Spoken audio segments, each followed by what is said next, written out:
Hello everyone, welcome to మన ఆంధ్ర అమ్మాయి. Recipe గురించి చెప్పబోయే ముందు నాది ఒక రిక్వెస్ట్ అండి. ఎవరైతే సబ్స్క్రైబ్ చేయలేదో ప్లీజ్ సబ్స్క్రైబ్ చేసుకోండి. సబ్స్క్రైబ్ చేసుకున్న వాళ్ళకి చాలా థ్యాంక్స్. రెసిపీ వచ్చేసి chicken curry, Andhra style chicken curry అండి. ఫస్ట్ కేజీ చికెన్ని శుభ్రంగా కడిగేసుకొని పక్కన పెట్టేసుకోవాలి. తర్వాత సిమ్లో స్టవ్ పెట్టేసుకొని కూర చట్టి పెట్టేసుకొని దాంట్లో 3 టేబుల్ స్పూన్ ఆయిల్ వేసుకోవాలి. చిన్నగా తరుముకున్న ఉల్లిపాయలు 2 మీడియం సైజ్వి వేసేసుకొని శుభ్రంగా కడిగేసుకున్న చికెన్ వేసేసుకోవాలి. దీంట్లోనే ఉప్పు పసుపు వేసుకొని 5 మినిట్స్ కొద్దిగా అంత మగ్గినాక దీంట్లోనే ఒక టమాటో చిన్నగా కట్ చేసుకొని వేసేసుకోవాలి. 2 పచ్చిమిర్చి చిన్నగా వేసేసుకోవాలి. వేసేసుకొని మూత పెట్టేసుకోవాలి. ఆ టమాటా పచ్చిమిర్చివి మగ్గేంత వరకు ఈ లోపల మసాలా దంచేసుకోవాలి. మసాలా వచ్చేసి ధనియాలు 2 టేబుల్ స్పూన్, చెక్క కొద్దిగా, లవంగాలు 4, గసగసాలు 1 టేబుల్ స్పూన్.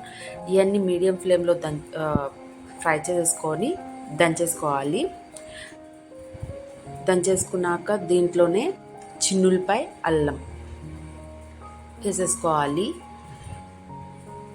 ఇవి వేసేసుకొని మెత్తగా దంచుకోవాలన్నమాట. మిక్సీ ఉన్నోళ్ళు మిక్సీ పట్టేసుకోవడమే. ఈ విధంగా దంచేసుకోవాలి కచ్చపచ్చగా. ఎందుకంటే మన అమ్మమ్మ కాలం నాటి వాళ్ళు ఈ విధంగానే దంచేసేటోళ్ళు, మరి పేస్ట్లా చేయరు అనమాట. మిక్సీ అయితే ఖచ్చితంగా పేస్ట్ అయిపోతుంది. ఈ విధంగా దంచేసుకోవాలి.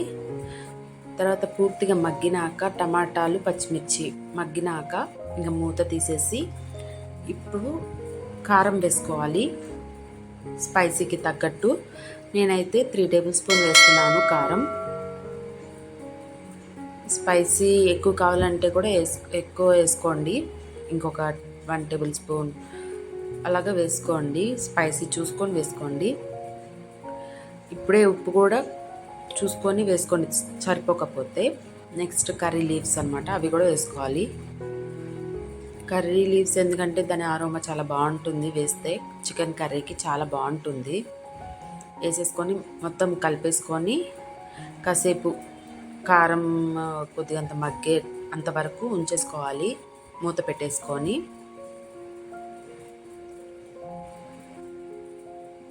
ప్లీజ్ ఎవరైతే సబ్స్క్రైబ్ చేయలేదో ఖచ్చితంగా అయితే నా ఛానల్ని సబ్స్క్రైబ్ చేయండి. నెక్స్ట్ దీంట్లో ఒక గ్లాస్ వాటర్ వేసేసుకోవాలి ముక్క మునిగేంత వరకు.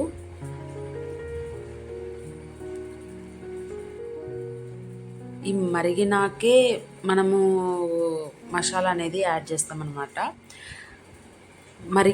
మూత పెట్టేసుకొని మరిగించుకోవాలి. చూడండి ఇప్పుడు మరిగింది కదా, మరిగినాక ఇంకా మసాలా యాడ్ చేసుకోవడమే. మసాలా యాడ్ చేసుకొని సిమ్లో పెట్టేసుకొని ఉడికించుకోవాలి. ఆయిల్ అంతా పైకి తేలేంత వరకు ఉడికించుకోవాలి.